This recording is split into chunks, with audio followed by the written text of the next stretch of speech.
শেষ মুহূর্তে রিভিশন দেওয়ার 5টি টিপস তোমাকে শেয়ার করব। তার 1 নম্বরে হচ্ছে ছোট ছোট নোট থেকে পড়বে। তুমি সারা দিনে এতদিন যাবৎ যেই পরিমাণে পড়াশোনা করেছো অবশ্যই সেখান থেকে কিছু নোট করেছো, সেই নোটটা তোমাকে এখন অনেক বেশি পরিমাণে হেল্প করবে। সো তোমাকে অবশ্যই এই যে ছোটো ছোটো নোট করেছো না, এই নোটগুলো তোমাকে এখন পড়তে হবে, কারণ তোমার হাতে এখন বেশি সময় নাই। তুমি যদি এখন তোমার ফুল বই পড়তে যাও তুমি কিন্তু কোনোভাবেই তোমার পড়া শেষ করতে পারবে না। সো তোমার এই লাস্ট মোমেন্টের শেষ ভরসা বলা যায় যে এই ছোটো ছোটো নোট। এখন যদি তুমি সারা বছর ফাঁকিবাজি করে যাও, তোমার কাছে যদি কোনো নোট না থাকে, তাহলে তোমার কাছে একটা পরামর্শ আমি দিতে পারি, সেটি হচ্ছে তোমার যে সকল ফ্রেন্ডরা নোট করে তাদের কাছ থেকে তুমি নোটগুলো নিতে পারো, বা যে সকল সাজেশনগুলো সাধারণত পাওয়া যায় সেই সাজেশনগুলো তুমি নিতে পারো। কিন্তু তোমাকে এই ছোটো ছোটো নোটই শেষ মুহূর্তে হেল্প করতে পারে, কারণ তোমার কাছে বেশি সময় নাই আর পুরো বই পড়ার মতোও তোমার কাছে কিন্তু সেই ধৈর্যটা এখন থাকবে না। সো অবশ্যই তোমাকে এখন এই ছোটো ছোটো নোট থেকেই পড়াশোনা করতে হবে। দ্বিতীয় নাম্বার যে জিনিসটি সেটি হচ্ছে তোমাকে যে সকল গুরুত্বপূর্ণ প্রশ্ন আছে সেগুলো তোমাকে এখন প্র্যাকটিস করতে হবে, কারণ এই গুরুত্বপূর্ণ প্রশ্ন থেকেই কিন্তু তোমার পরীক্ষার মধ্যে অনেক প্রশ্ন কমন পড়ে যেতে পারে। এই যে কমন যে পরে বলে না, কমন মেইনলি পরে কিন্তু এ সকল কিছু কিছু টপিক দেখবে এই টপিক থেকে প্রতি বছরই প্রশ্ন আসে। আবার কিছু কিছু টপিক থেকে দেখবে কোয়েশ্চেন, তুমি যখন বোর্ড প্রশ্ন সলভ করতে যাবে দেখবে এই টপিক থেকেই প্রশ্ন আসতেছে। এইগুলোই তোমাকে একটু মেইনলি হচ্ছে ফোকাস করে পড়তে হবে, কারণ এগুলো থেকেই কিন্তু অনেক বেশি পরিমাণে প্রশ্ন আছে। তুমি যদি সব পড়তে যাও এই ধরনের যে সকল টপিকগুলো আছে যেগুলো অনেক বেশি গুরুত্বপূর্ণ সেগুলো থেকে কিন্তু তোমার ফোকাসটা চলে যাবে। সো তোমাকে অবশ্যই আগে গুরুত্বপূর্ণ যে সকল টপিকগুলো আছে সেগুলো আইডেন্টিফাই করতে হবে এবং সেগুলোকে যতটা পারা যায় নিজের মধ্যে আত্মস্থ করতে হবে, কারণ এগুলো থেকেই অনেক বেশি পরিমাণে প্রশ্ন আসার সম্ভাবনা থাকে। সো এগুলো অবশ্যই মাস্ট তোমাকে পড়তে হবে।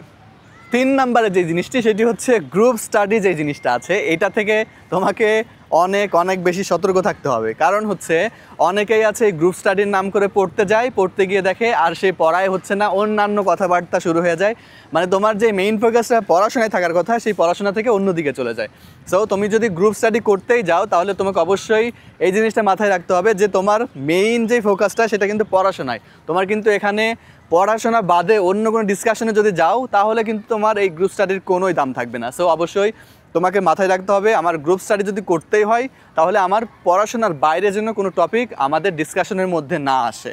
4 নম্বরে যে জিনিসটি সেটি হচ্ছে এখন তোমাকে মক টেস্ট দিতে হবে, কারণ সারা বছরে যেহেতু তুমি পড়াশোনা করেছে সেটা যাচাই করবে কিভাবে, এবং শেষ মুহূর্তে যদি তুমি পরীক্ষার হলে গিয়েই তোমাকে নিজেকে যাচাই করো তাহলে কিন্তু এটার কোনো দামই থাকবে না। সো সেই পরীক্ষার আগে পরীক্ষার ফিল নেওয়ার জন্য তোমাকে অনেক বেশি পরিমাণে মক টেস্ট দিতে হবে, মডেল টেস্ট আছে সেগুলো দিতে হবে।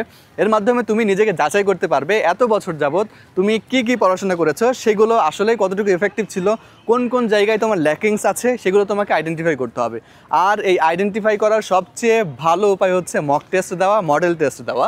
সো তোমাকে এইগুলোই কিন্তু এই শেষ মুহূর্তে এসে করতে হবে, তাহলে তোমার রিভিশনটা আসলে পারফেক্ট ছিল কিনা সেটাও তুমি নিজে বুঝতে পারবে।